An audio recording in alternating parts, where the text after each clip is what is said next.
In this question, I will be telling you two things, one of which is mostly wrongly known to the students, and second thing is very important and new thing for all the students.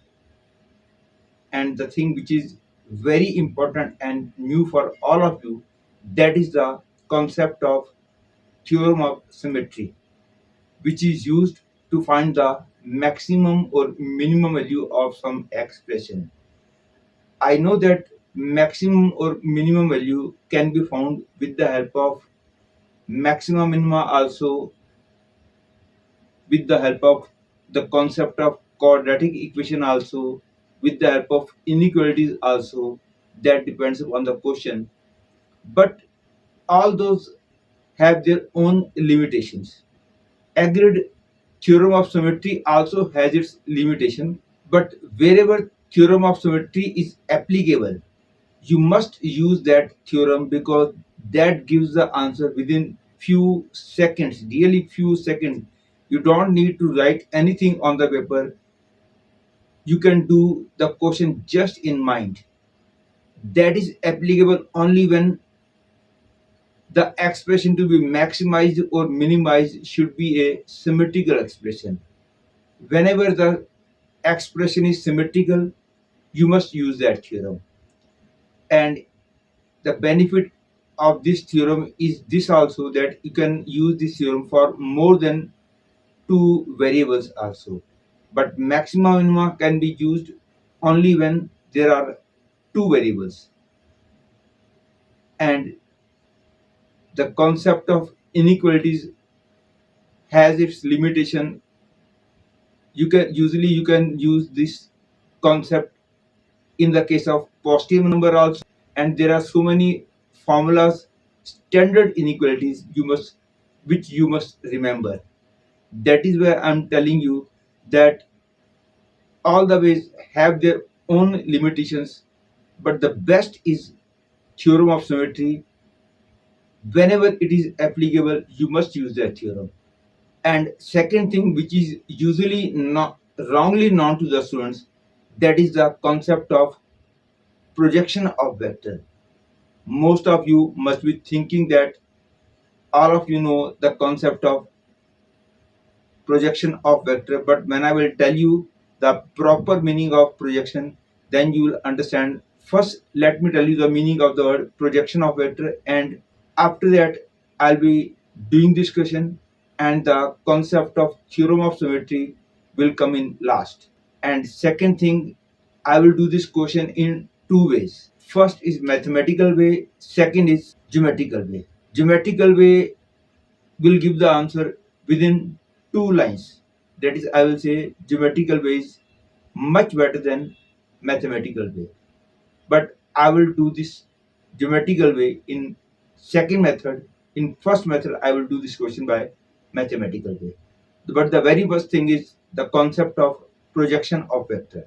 Suppose this is a vector and this is a second vector, and I name this vector as A, this vector I name it as B. Then if you want to find the projection of this on this, you know that you draw perpendicular. If this point is A, this point is B, then you say the length AB is projection of B on A. But it is not correct.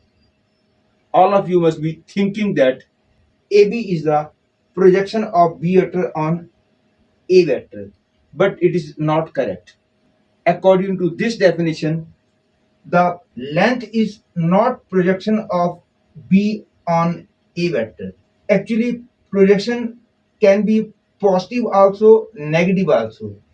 If you say this length is projection of B on A, that will not be correct. Actually, projection will be positive if when you find shadow of B vector on A vector, you will find that shadow will have this direction. And if A is also in this direction, shadow is also in the same direction. In that case, the projection of B on A will be positive. That is, with AB you will be writing plus sign to write the projection. But if B vector is in this direction, in that case shadow of B vector on A vector will be in this direction, and in this case projection of B on A will be minus AB. That is a wrong concept, which you know is this length. But I will say not only this length with positive or negative sign, that is the projection of B on A.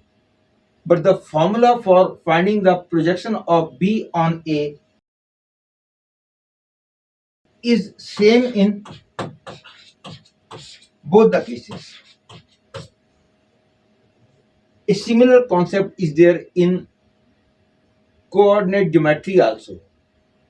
And I have found that because of knowing that wrong concept of coordinate geometry, the main problem which arises is in the questions of differential equation.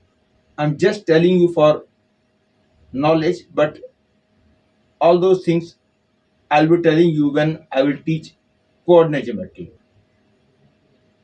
You may be thinking that it is minor thing, but let me tell you clearly that many times you will get wrong answer in case you use your previous concept of projection. In this question, it is given that let A vector is equal to 2i plus j minus k. B vector is equal to I plus 2j plus k. B two vectors. Consider the vector C equal to alpha A plus beta B, where alpha and beta belongs to R. If the projection of C on the vector A plus B is 3 root 2, then the minimum value of C minus A cross B dot C equals. One more thing I would like to tell you, and that concept is also usually wrongly known to the students. I will draw two figures. You may think that both the figures are correct, but I will tell you which figure is correct and which figure is wrong. In 3D, you draw x axis, y axis, and z axis. If I say this is x axis, this is z axis, and this is y axis, this means this is y axis. It is a three-dimensional figure. And if I say this is y axis, this is x axis, and this is z axis, again x means this is x axis. If I ask you which of these figures are correct, you will say both are correct. Only thing is x axis, y axis, and z axis should be perpendicular. But I will tell you that this figure is wrong and this figure is correct. You will say, what is the logic behind it that this is correct and this is wrong? You must have studied in vector algebra that I cross j equal to k, because you are using right-handed system, and in right-handed system I cross j is equal to k. If you use this figure, because you know that I is a unit vector along x-axis, j is the unit vector along y-axis, and k is the unit vector along z-axis. And you must be knowing the right hand rule, that because j is in this direction, to find the direction of cross product of I and j, because I is written first, j is written afterwards, to find the value of I cross j, I will be putting a line perpendicular to both I and j. And according to right hand rule, you'll be rotating screw in this direction, that is from x-axis to y-axis. Obviously, in this case, screw will go down. According to this diagram, I cross j will become minus k. But we know that I cross j is k. If you use this diagram, this will give you the concept that I cross j is minus k. Therefore, I am saying that this is wrong. And in this case, this is x-axis, this is y-axis. I put a screw perpendicular to both x and y-axis and move the screw from x to y. And obviously, the screw will go up. And in that case, I cross j equal to k will become correct. That is, even you can draw z-axis also in this way. Only thing is, you should draw x-axis, y-axis, z-axis in such a way that when I rotate the screw from x-axis to y-axis, in whichever direction screw moves, you will be taking that direction as positive z-axis. In this way, there are many more concepts in this chapter which are usually wrongly known to the students. And let us start, because the given information is if the projection of C on the vector A plus B.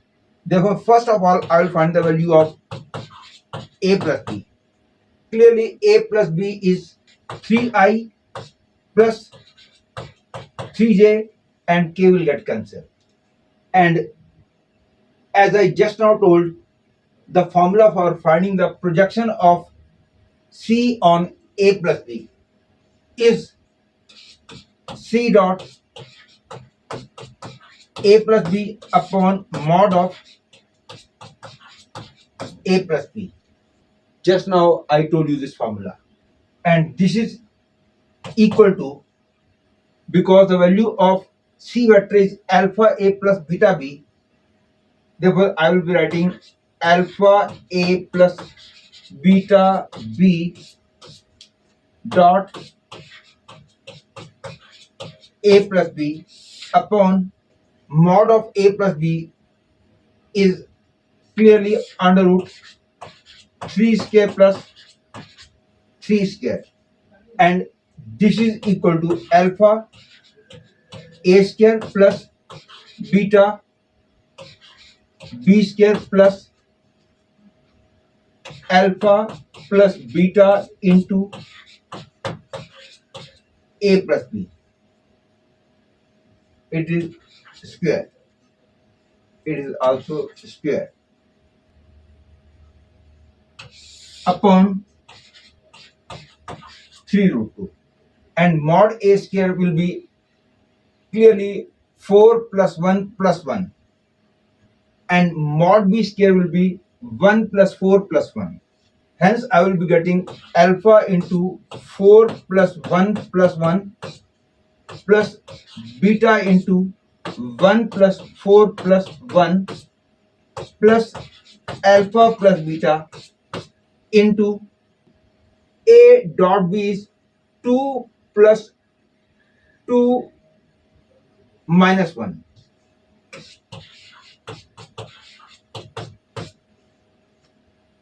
upon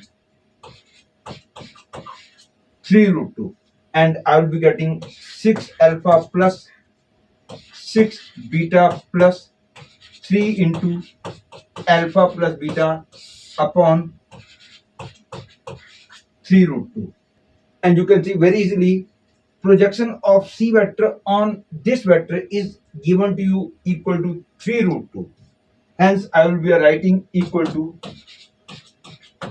3 root 2. That is, I will be getting 9 into alpha plus beta equal to 18. That is alpha plus beta equal to 2. That is, you have found the relation between alpha and beta.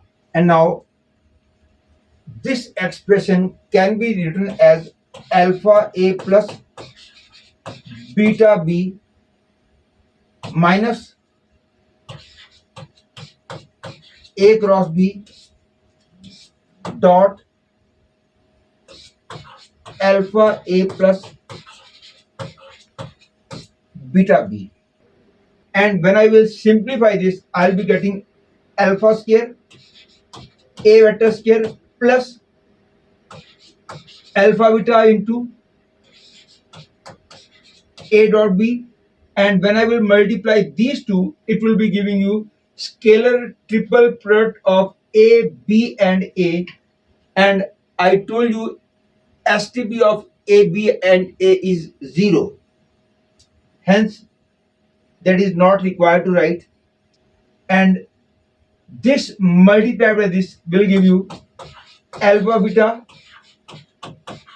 a dot b and beta square b square, and when this will be multiplied by this, it will be STP of a, b and b, that is obviously 0. And I found the value of a vector square. Just now it is 4 plus 1 plus 1. Therefore alpha square into 4 plus 1 plus 1 plus 2 alpha beta into a dot b is 2 plus 2 minus 1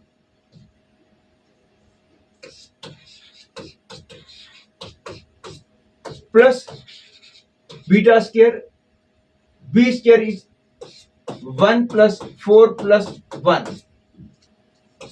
This becomes 6 alpha square plus beta square plus alpha beta. Now comes the very interesting, very important and the new concept for all of you. Theorem of symmetry says that the expression you have to maximize or minimize should be a symmetrical expression in all the unknowns. Here unknowns are alpha and beta. It is clearly a symmetrical expression in alpha and beta, because if I write alpha for beta and beta for alpha, this expression will remain unchanged. And second condition is the relation between alpha and beta, that should also be symmetrical. Symmetrical means if I write alpha for beta and beta for alpha, this also should remain unchanged. To find the greatest or the least value of this, I take beta equal to alpha, that is alpha equal to beta equal to 1. And when I take the value of alpha beta both equal to 1, clearly the answer is going to be 18. And now the next problem is whether 18 is the greatest value or least value of this. I take any other case. Say alpha equal to 2 and beta equal to 0. And in that case, the value of this will be clearly 24. That is, I can say 18 is the least value of this. Hence, the answer to this question becomes 18. And as I told you in the very beginning that I'll be telling the question by geometrical method also. By geometrical method, it is just 2-line questions. That is, it is much better than mathematical way. But mathematical way also has its importance. Therefore, I told mathematical way first, because I want you to know mathematical way also. For using the graphical way, this already I have calculated that C minus A cross B dot C is C square, because A cross B dot C is 0 and now C. I have to find the least value of C vector square. Given that projection of C vector on A plus B is 3 root 2. This is, suppose, A plus B. This is C vector. And we know that projection of C vector on A, but A plus B is 3 root 2. Obviously, this means if A plus B is in this direction, C vector will have to be in this direction because projection is positive. And the length of projection will remain same even if C vector is this. Also, projection of this vector on this vector is again going to be 3 root 2. Obviously, the maximum length of the C vector is infinity. And this is also very much clear to all of you. As C vector moves in this way, the length of C vector will be decreasing, but the length of projection will remain constant. And obviously, when C vector becomes this thing, in that case, the value of mod C will be minimum. And that is the least value of mod C is 3 root 2. That is the least value of mod C square is 18. That is the value of, isn't it very simple? Hence the answer is 18. You can see very easily I have done this question just in 2 lines.